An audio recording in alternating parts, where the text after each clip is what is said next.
Hey YouTube, how you doing? Today I'm going to show you how to change your oil in a 2010, 11, 12, 13 Ford Focus that has a 2-liter that looks like this. So these naturally aspirated Fords, you're going to look right here. If you don't know what kind of oil you have, you just, when you go to the parking lot in Walmart, take a picture of this. So this is going to be for the naturally aspirated 2-liter 5W20. So today, first thing you're going to need is, I like to use a drill, it's quicker. A drill with a T25 Torx bit. Alright, and this is going to be used to take the bottom shroud off. Alright, so here's the ST. So it has an engine cover, but once you pull the engine cover, it's essentially the same exact motor as far as doing an oil change is concerned. So first step, you're going to use your drill. There's 3 screws here on the front with this little piece of plastic. There's 3 here. There's 1 over here at the arch of the wheel well, 1 on the other side, and then there's 3 on the very back. Roughly the same spacing as the one on the floor. So over here on the floor is what you should have once you're done pulling off the undershroud. You're going to have this, all your screws, and the next thing you're going to need is a 15mm wrench and your oil pan. So righty tighty lefty loosey is what you guys should all know right now. Or at least your parents should have taught you that. Loosen it up.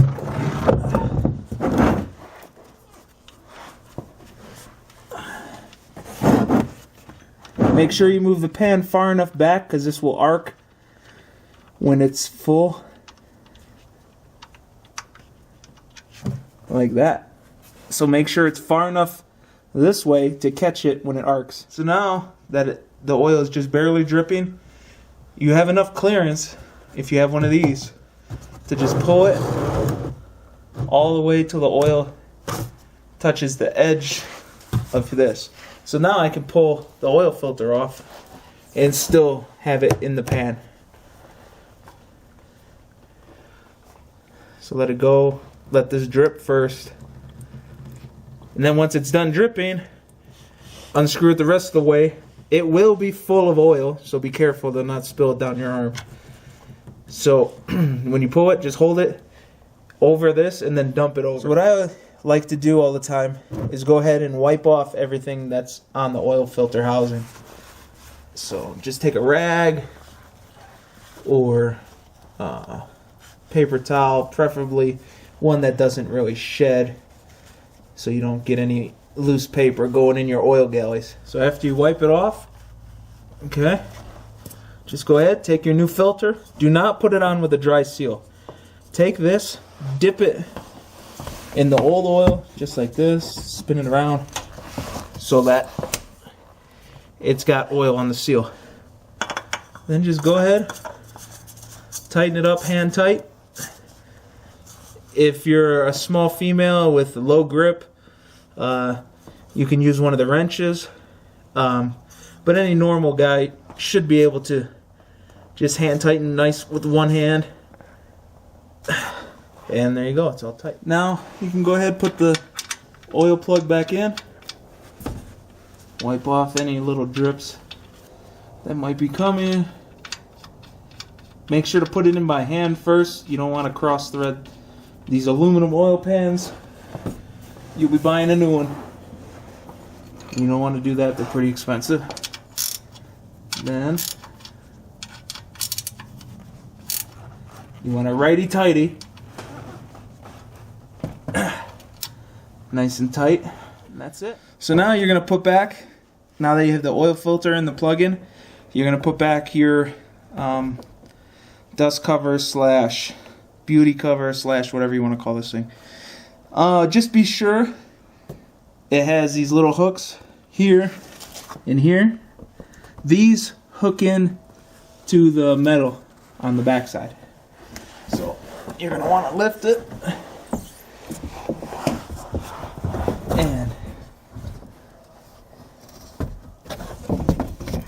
slide it like so. So you know you have it right if you can just take your finger up front. If you can just hold it with your finger and the back does not fall down, you have it right. Alright, so now I'm going to fill the oil. Like I said at the very beginning, make sure you buy the right weight oil. It'll be on your oil cap. It'll tell you exactly what to buy. If you don't have a stock cover or the words are rubbed off or something, it's easy enough to search or call your local dealer and they'll tell you no problem. I run Castrol synthetic. I still change every 3,000 miles. I know there's people that it's like, oh, don't do that shit, you're an idiot. But I don't care.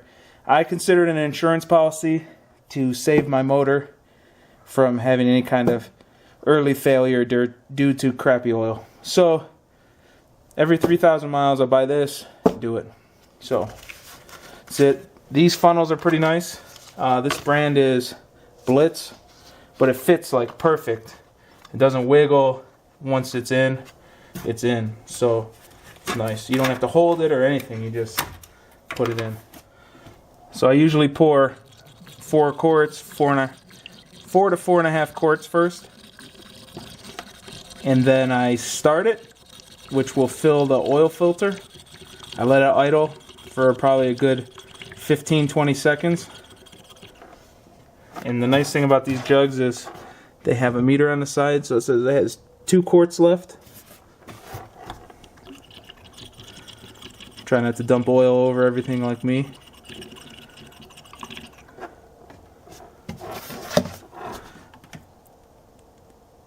So 1.5. And just do this till you're close to 4, 4.5, 4 1/4 area. Like I said, be sure to check your oil cap. So this is the Focus ST and it takes a different weight of oil. 5W30. Go ahead, start the car. Let it idle for a good 15-20 seconds. And shut it off and check your dipstick. So you're going to go ahead, first time you pull the dipstick out, you wipe it right away because when the engine's running, oil's splashing everywhere. So it's not going to be accurate. Okay? Then put it back in, seat it all the way flat, pull it out nice and slow. Then go ahead and read it. So as you can see here, from the checkered line to the checkered line is about 1 quart. So I'm about just barely over 1 quart low from the max. But you don't want it to be right at the top of the checkered. You want it a little bit under. So I need to add 1 quart and I will be alright. So then you're going to do that again. You're going to pull, wipe, because when you pour oil in here, it floods the intake and it goes down through all the oil holes, and the dipstick tube is one of those holes, so if you just pull it and look at it, it's going to have oil like all the way up the stick. So go ahead, wipe it off, check it again.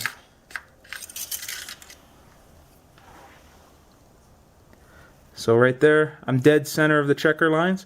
I'm going to add a little bit more oil and call it good. So now that you have that all done, you just pull this off. Use a rag because it might still be dripping to keep it. Put your cover back on, and I'm OCD, I want the words to be facing the right way. And you're done. So I hope for the people that are just getting into cars or they're sick of paying somebody to do this, I hope I helped you out. And this can be transmitted through pretty much any car. The only difference is going to be the drain plug size for which wrench or socket you're going to use. The oil filter location, some of the cars now have it on top of the motor facing down instead of underneath facing up. So you want to make sure you find out where yours is at. But the idea and the steps are all going to be the same as far as draining, filling, checking the level, and finishing. So that's it. The Focus naturally aspirated will take almost 5 quarts. If you have a Focus ST, you're going to have that turboed engine and it's going to take more oil. You're going to need 5.7 quarts, I believe. 5.7 or 5.8 quarts. I usually just dump full 6 and it's right at the top of the fill mark. And everything's good. So until next time, wrench on.